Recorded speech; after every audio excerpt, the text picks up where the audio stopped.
Les recherches que j'ai menées dans le programme Globamuse avaient comme objet les spectacles de danse solo. C'est un genre qui est en plein essor au Burkina Faso, dans le monde de la danse qui est dite contemporaine ou créative. Et là, je pense qu'il y aurait vraiment des choses intéressantes à dire sur ce terme de contemporain. Au Burkina, les leaders du mouvement ont décidé d'appeler ça danse créative pour justement se distinguer du terme contemporain dans le sens art contemporain. Et en même temps, dans les discours, pour les danseurs, le terme contemporain renvoie aussi à une danse d'aujourd'hui et pas à la labellisation du marché de l'art international. Donc ces pièces où le danseur est à la fois interprète et créateur marquent une rupture importante avec le genre scénique du ballet de danse néo-traditionnelle, dont on a eu plusieurs exemples avec Elina, qui est un genre qui est aussi très, très présent au Burkina Faso. Ces spectacles solos étaient pour moi des objets particulièrement intéressants pour envisager les nouvelles dynamiques esthétiques, mais aussi sociales et identitaires qui traversent le champ de cette création chorégraphique. Il s'agissait notamment de saisir trois processus. D'une part, le processus de professionnalisation des danseurs et l'apparition du statut et du métier de chorégraphe. L'élaboration de nouvelles pratiques créatives au sein desquelles le paradigme de l'enracinement et de l'ouverture, hier on en a parlé, cette querelle des anciens et des modernes, enfin ce paradigme de l'enracinement et de l'ouverture qui avait été théorisé par Senghor dans les années 60 se trouve mis en œuvre de façon renouvelée. Et puis enfin un troisième axe, mais je pense que je ne pourrais pas le développer aujourd'hui, c'était l'étude de la constitution de nouveaux styles de vie qui était marquée par de fortes dynamiques d'individualisation. Donc je vais essayer de au moins aborder les deux premiers points, et puis avant ça je voulais juste fournir quelques points de repère sur ma démarche méthodologique pour aborder ces pratiques créatives. Donc le mouvement de la danse contemporaine africaine, c'est un label. Au Burkina Faso, on peut dire danse créative. Certains danseurs disent danse tradie contemporaine, d'autres disent danse afro-contemporaine. En tout cas, ça se distingue du genre de la danse contemporaine occidentale ou européenne. Donc ce mouvement est régulièrement envisagé par certains critiques d'art, par des journalistes et aussi par certains chercheurs, comme une extension du champ de la danse contemporaine occidentale sur le continent africain. Donc, selon cette grille de lecture, la danse contemporaine serait apparue au milieu des années 90 en Afrique sous l'action conjuguée d'une part de chorégraphes occidentaux venus sur le continent pour régénérer leurs propres pratiques créatives et d'autre part sous l'impulsion d'institutions culturelles, notamment françaises, Nadine le rappelait ce matin, des institutions culturelles dédiées au développement d'un genre artistique novateur qui fasse rupture avec les pratiques de danse de ballet qui sont conçues par certains experts français comme des pratiques folkloriques. Donc, tout en mettant en lumière des processus hégémoniques bien réels, ces approches qui tentent à envisager ce mouvement artistique sous l'angle unique du formatage, voire de l'auto-formatage, résultant du poids du marché de l'art occidentalo-centrée, me semble réductrice. Donc, elle pointe du doigt des relations de dépendance économique et puis plus largement des rapports d'autorité nord-sud. Mais ces approches par le haut empêchent à mon sens la prise en compte d'autres dynamiques institutionnelles. Et là, je pense au rôle majeur des politiques culturelles nationales, puisque la création de ces ballets, ce processus de mise en spectacle qui a débuté dans les années 60 et même avant, il y avait cette question de la créativité, il y avait cette question de l'adresse à un public autre qu'un public national. Donc c'est des dynamiques anciennes. Et puis il y a aussi des logiques d'appropriation, de négociation et de détournement qui sont mises en œuvre par les artistes pour faire exister leurs projets et qui témoignent d'un engagement dans un processus de changement social. Donc par exemple, je vais même que tu montres juste là. Donc si au Burkina Faso, la structuration de ce mouvement de la danse contemporaine doit beaucoup à deux chorégraphes, Salia Sanou et Seydou Boro, qui ont travaillé dans les années 90 avec une chorégraphe française qui s'appelle Mathilde Monnier. Cette histoire dans la presse, dans Libération, dans Le Monde est sans cesse rappelée quand on parle du mouvement de la danse contemporaine au Burkina. Salia, comme il le dit dans son livre, c'est que quand Mathilde les a rencontrés, ils étaient engagés tous deux depuis de nombreuses années dans des processus artistiques, Seydou plutôt du côté du théâtre et Salia du côté de la danse. Donc elle n'a pas fait surgir non plus, elle a apporté d'autres techniques, d'autres regards, mais ce n'était pas un choc de la rencontre où on découvre tout d'un coup que on peut créer.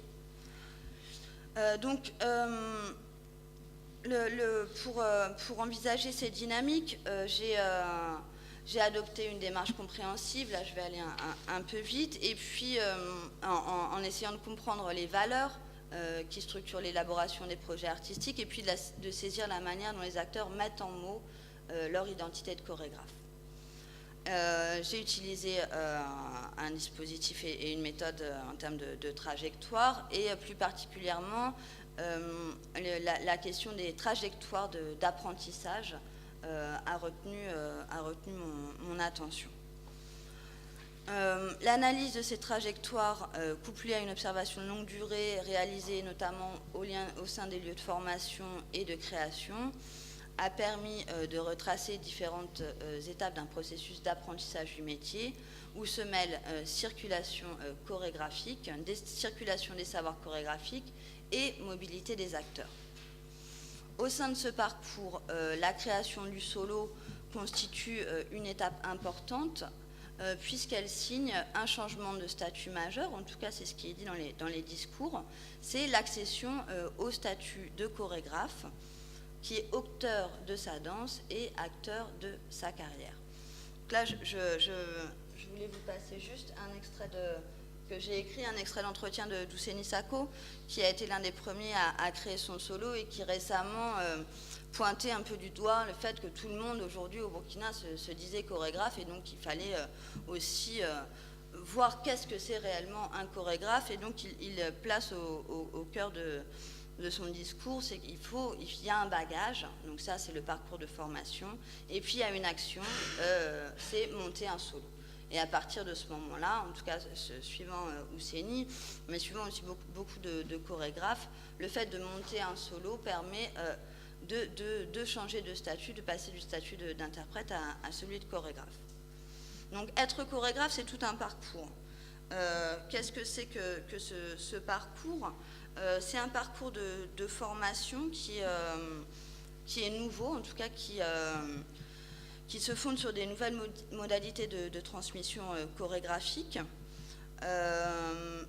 puisqu'il y a, et ça c'est un des points saillants de mon enquête, depuis 10 ans, une forte institutionnalisation de la formation chorégraphique, et on peut même parler d'une culture de la formation chorégraphique au Burkina, qui est désormais organisée suivant une forme scolaire dans des lieux exclusivement dédiés à l'apprentissage, alors qu'auparavant la formation se faisait par imprégnation ou bien sur le tas au sein des troupes de ballet, et là ça visait surtout à apprendre le répertoire.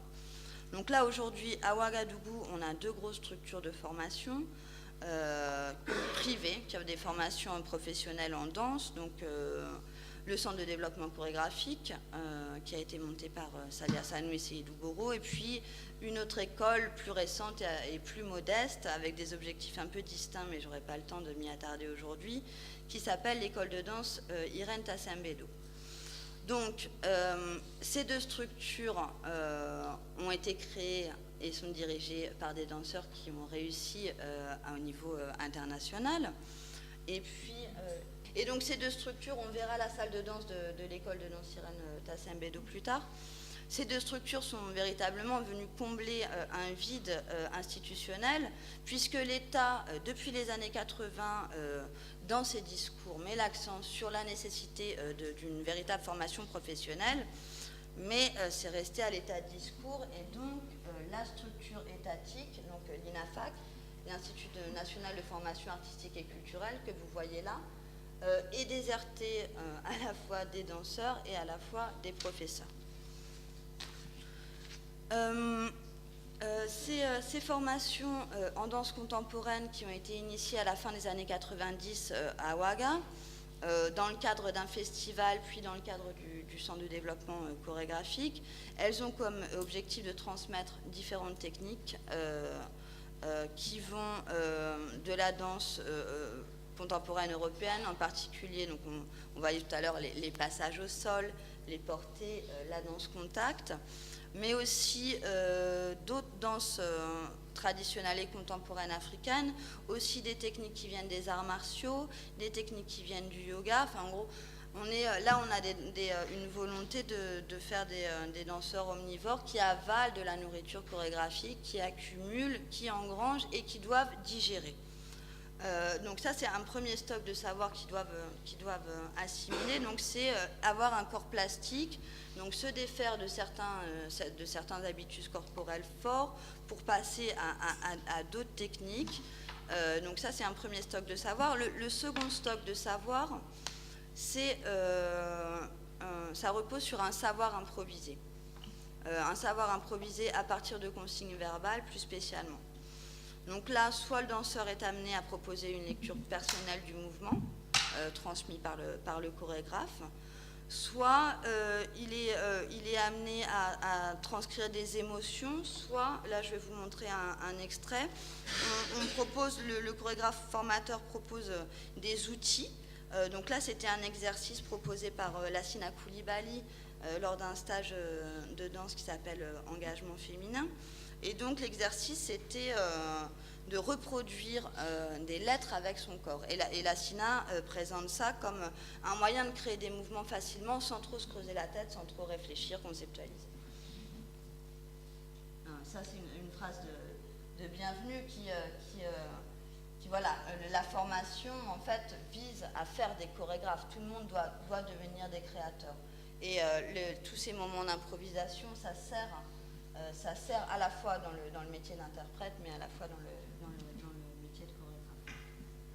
Lanceau, tu peux décider. Ah, vous voyez moi, ici, et puis ça fait mon art. Ça va déranger, c'est pas mon problème. Tu comprends? Un S, on a déjà fait. Du coup, c'est dans ça j'ai trouvé ce mouvement et puis je l'utilise maintenant. C'est une façon de créer des mouvements sans réfléchir beaucoup. On peut tout faire. On utilise tout ce qu'on veut. Il n'y a pas de limite. Il n'y a pas de règle. Je demande si on peut l'écrire aussi en minuscule. C'est ton choix.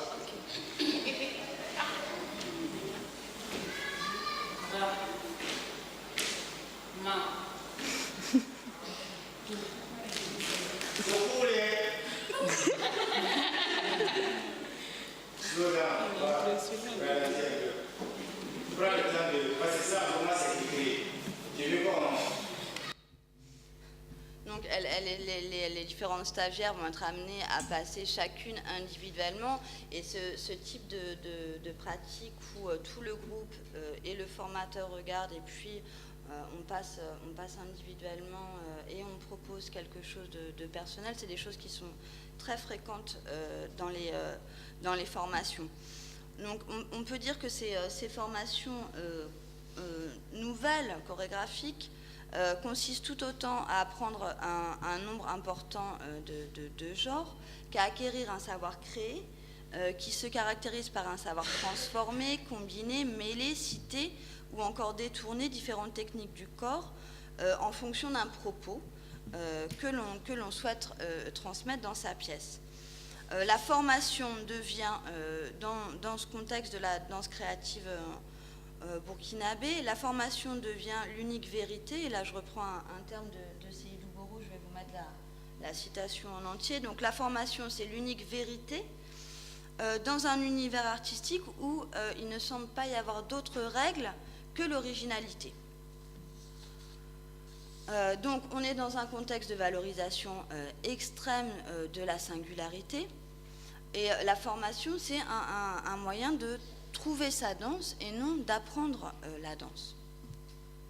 Et en toute logique, en fait, la création d'un premier solo vient valider tout ce parcours de formation qui peut être un peu long, puisque dans ce premier solo, le danseur va pouvoir proposer un langage chorégraphique personnel et va pouvoir mettre un terme, en gros, à son statut d'apprenti.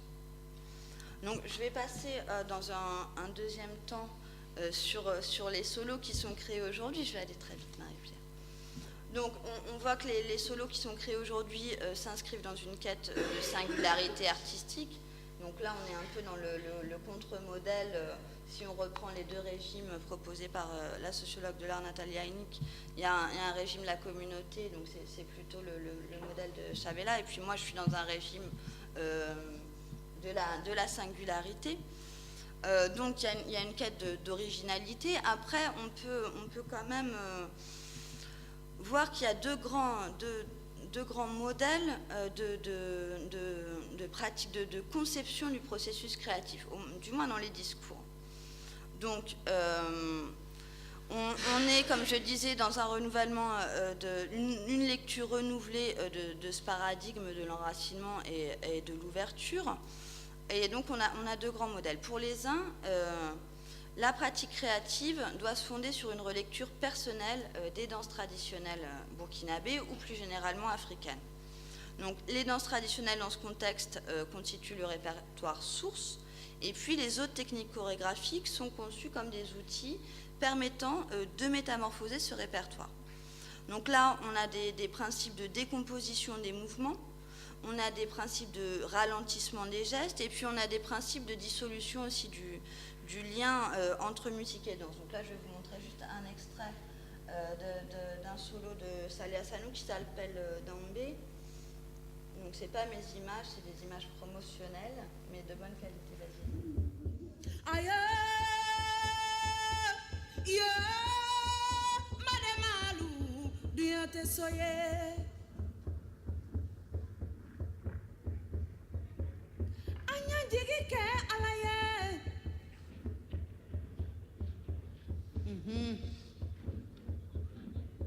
Aluma digi wa, madame Alou, bien te soyez.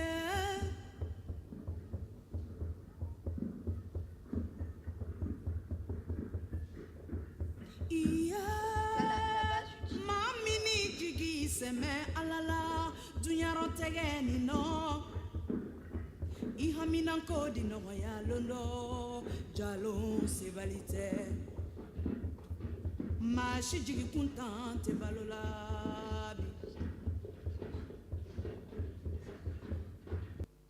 Donc là, la base utilisée par Salia, c'est pas des danses burkinabées, c'est la danse abar en fait, qui est complètement décomposée et ralentie. Donc là, on a une première conception, puis là, on a un solo aussi qui repose sur cette idée de l'ancrage mémoriel du village, parce que les sons qu'on entend derrière, c'est des sons qui ont été capturés dans le village de Salih Hassanou. Les pierres sont des pierres de son village, donc il y a tout un travail sur à la fois un patrimoine collectif, mais aussi une mémoire individuelle. Donc ça, c'est une première conception du processus créatif où la danse traditionnelle doit constituer la base. Et puis on a une deuxième conception qui est en train de s'imposer, qui affirme qu'il n'y a plus de répertoire source, mais qu'il y a de multiples répertoires ressources qui sont mis sur un plan d'égalité. Donc, aux yeux de cette nouvelle catégorie de créateurs, il n'est pas plus légitime de s'inspirer des danses traditionnelles d'Afrique que des danses modernes, de la capoeira, que du flamenco, de la salsa, de la danse contact, etc. Ceci ne veut pas dire, malgré tout, que les valeurs identitaires ont disparu pour laisser la place à des valeurs qui seraient uniquement d'ordre esthétique. En effet, la question de l'identité et celle du patrimoine, qui lui est intimement liée, reste au cœur des positionnements des chorégraphes. Ce qu'on constate, c'est que si l'héritage, cette notion d'héritage, a longtemps été synonyme de tradition pour un grand nombre de créateurs et d'intellectuels burkinabés, Aujourd'hui, on voit qu'il ne se limite pas. Donc l'histoire politique du continent, celle de ses grands leaders, mais aussi celle de ses grandes figures de la réussite, font désormais partie intégrante d'un patrimoine dans lesquels les chorégraphes souhaitent s'inscrire et auxquels ils font référence dans leurs pièces. Donc là, je vais vous passer 2 extraits avant de conclure. Donc ça, c'est un solo qui s'appelle Tourment noir, qui a été créé par Auguste Ouedraogo et donc qui part d'un discours prononcé par Thomas Sankara à la tribune de l'ONU en 1994. Et donc vous allez voir que cette gestuelle-là, qui est la gestuelle révolutionnaire de Thomas Sankara, qui était aussi réutilisée par les troupes de ballet, où on voyait les danseurs de ballet danser avec le poing levé, est reprise et sert de source d'inspiration pour Auguste.